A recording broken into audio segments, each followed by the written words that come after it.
Sundar Pichai, once hailed as the visionary who turned Google into a $2 trillion tech giant, is now fighting for his career.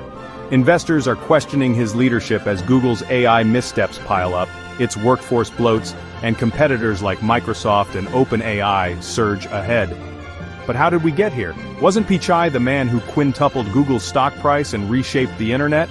Today we'll unpack the perfect storm threatening Pichai's reign, from the return of Google's co-founder Sergey Brin to the woke AI disaster that erased $96 billion overnight. This is the untold story of Sundar's rise, Google's stagnation, and why the board might be forced to make a historic change. Sundar Pichai's journey to the top was anything but inevitable. Born in Chennai, India, to a middle-class family, Sundar's academic brilliance earned him spots at IIT, Stanford, and Wharton, a trifecta of prestige. But when he joined Google in 2004, he wasn't a Silicon Valley insider. His first project, the dying Google Toolbar.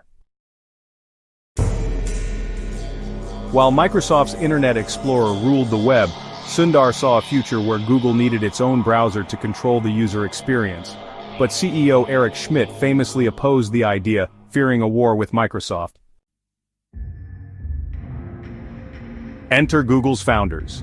Larry Page and Sergey Brin had wanted a browser for years. Sundar's proposal became their secret weapon. They greenlit Chrome in secret, sidelining Schmidt. When Chrome took off, it marked a turning point, not just for Google but for Sundar's career. Schmidt, in archival footage, said, "They did it behind my back. And it worked." By 2011, Schmidt stepped down and Larry Page became CEO. But Page's relentless focus on moonshots, self-driving cars, Google Glass, alienated investors. Worse, a rare vocal cord condition left him struggling to speak publicly. Page, archival, "We're excited about innovation." Meanwhile, co-founder Sergey Brin's personal life imploded. A high-profile affair with a subordinate shattered his marriage and strained his relationship with Page. And then came Andy Rubin. The father of Android was forced out in 2017 after sexual misconduct allegations, and Google paid him a $90 million exit package. The scandal exposed a toxic culture and leadership void. With Page silent, Brin sidelined, and Rubin disgraced, Google needed a steady hand. Sundar, uncontroversial, diplomatic, and loyal, was the antidote to chaos. In 2015 he became CEO. By 2019 he was Alphabet's top boss. But his greatest strength, stability, would become his fatal flaw. Under Sundar, Google became a profit machine. But innovation died. Compare the 2000s, Gmail, Maps, Android, Chrome, to the 20s. What's Google's biggest hit? The Pixel phone, with less than 1% global market share.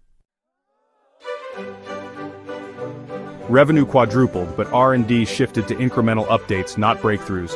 Google Cloud lags behind AWS and Azure. Even YouTube, acquired in 2006, remains Google's last major success. Then came November 30th, 2022. OpenAI's ChatGPT went viral, and Google panicked. Sundar rushed Bard to market, a disaster. A demo error claimed the James Webb Telescope took the first exoplanet photos. It didn't. Google lost $100 billion overnight. Employees called Bard a knee-jerk reaction and ungoogly. But the real crisis was cultural. Google invented the AI Transformer paper in 2017, yet hesitated to deploy it, fearing ethical missteps. Sundar said, "We need to move faster. People will use AI with or without us." Enter Gemini. Google's ChatGPT killer launched in 2024 with a focus on diversity, but users quickly exposed its absurd bias. Vikings as Asian women, popes as Southeast Asians, and refusal to generate images of white people. The internet roasted Gemini as woke AI, erasing $96 billion in market value. Even Sergey Brin broke his silence, admitting at a conference, "We messed up."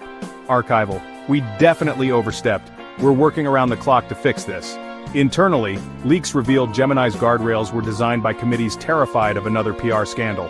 One engineer wrote, "We prioritize political correctness over facts." Meanwhile, Microsoft CEO Satya Nadella pounced, "We're making Google dance."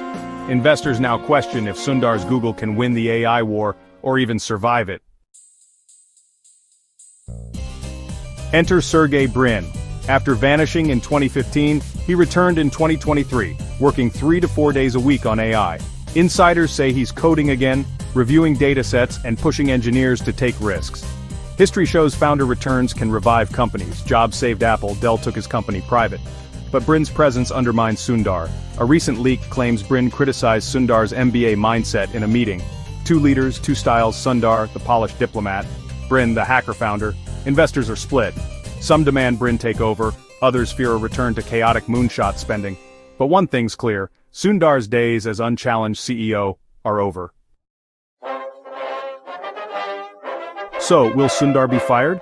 The board faces a brutal choice: stick with Sundar for stability or gamble on Brin for innovation.